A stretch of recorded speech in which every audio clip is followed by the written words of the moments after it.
La conférence internationale sur la Libye qui se tient ce dimanche 19 janvier à Berlin, la capitale allemande, est placée sous l'égide de l'ONU.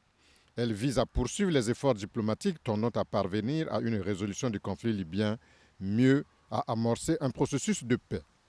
La conférence internationale de Berlin a lieu quelques jours après la rencontre de Moscou qui a eu pour principal résultat la conclusion d'un accord de principe entre les belligérants pour maintenir et prolonger indéfiniment la cessation des hostilités.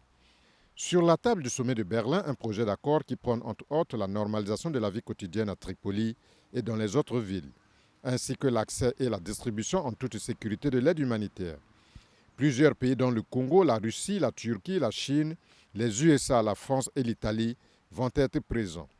Les assises de Berlin entrent dans le cadre du processus engagé par l'ONU pour parvenir à une Libye souveraine et pour soutenir les efforts de réconciliation à l'intérieur de la Libye. Son objectif premier consiste à empêcher tout pays étranger à s'immiscer dans les affaires intérieures libyennes, notamment en termes de soutien militaire. Sur cette base, un embargo sur les armes pourrait être proposé aux participants. Une évolution qui constitue la condition sine qua non pour qu'il n'y ait pas de solution militaire en Libye.